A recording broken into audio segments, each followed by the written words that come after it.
चलिए आपका फिर स्वागत है हमारे YouTube channel successful target academy पर।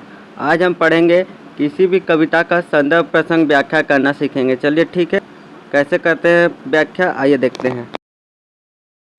मान के चलिए देखिए, हमारा पहला कविता है, भारत माता के बेटे हम धर्म अलग हो, जाति अलग हो, भाषाएं पर्वत सागर तट वन मरुस्थल मैदान हम आए, फौजी वर्दी में हम सबसे पहले हिंदुस्तान के, भारत माता के बेटे हम चलते सीना तान के। यह कक्षा 6वीं का हिंदी पाठ्य पुस्तक से है। आज बता दे रहा हूँ, ये 6वीं क्लास का है, पहला पाठ का है, पोयम है। इसका संदर्भ प्रसंग और व्याख्या करेंगे, ठीक है। चलिए तो एक एक करके पहले संदर्भ आता है, हम संदर्भ देखते हैं। संदर्भ में सबसे पहले क्या लिखा जाता है, ओके। चलिए ठीक है, आइए संदर्भ की ओर बढ़ते हैं। देखिए संदर्भ में हम ये लिखते हैं कि ये कविता कहाँ से लिया गया है, ठीक है। देखिए पढ़ के सुना रहा हूँ।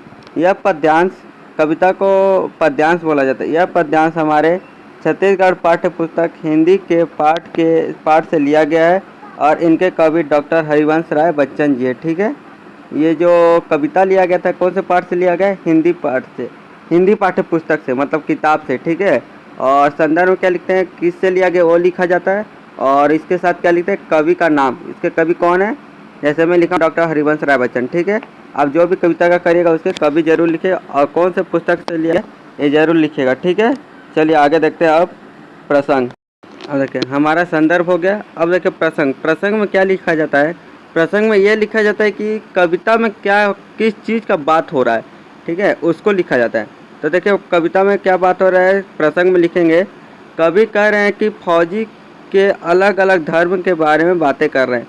क्या कह रहे हैं प्रसंग में कि कवि क्या कह रहे हैं कि फौजी के धर्म और जातियों के बारे में बातें किया जा रहा है, ठीक है। तो हमारा क्या हो गया, संदर्भ हो गया, प्रसंग हो गया। अब बचा क्या हमारा लास्ट, व्याख्या, ठीक है। तो चलिए व्याख्या को करते हैं। अब आता है हमारा व्याख्या। व्याख्या में क्या लिखा जाता है, देखिए अपने मन से जितना सके उतना लिखे, ठीक है। गाइड और ये सब कुंजी का सहारा ना ले, जितना हो सके अपने मन से लिखे तो अच्छे नंबर मिलते हैं, ओके।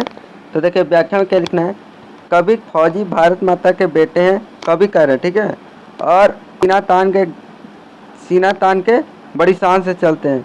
हमारे धर्म अलग हैं, जातियां अलग है, भाषाएं अलग है और हम अलग अलग जगहों से भी आए हैं, ठीक है। अलग अलग जगहों से आए हैं, ठीक है।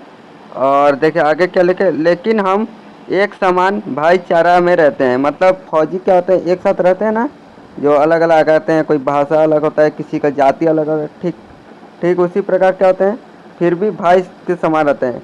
तो क्या लिखा है, हम एक समान भाईचारा में रहते हैं और हम फौजी भारत माता के बेटे हैं, चलते हैं शान से, ठीक है। धन्यवाद, इसी तरह लिखते रहिएगा। चलिए मिलते हैं नेक्स्ट वीडियो में।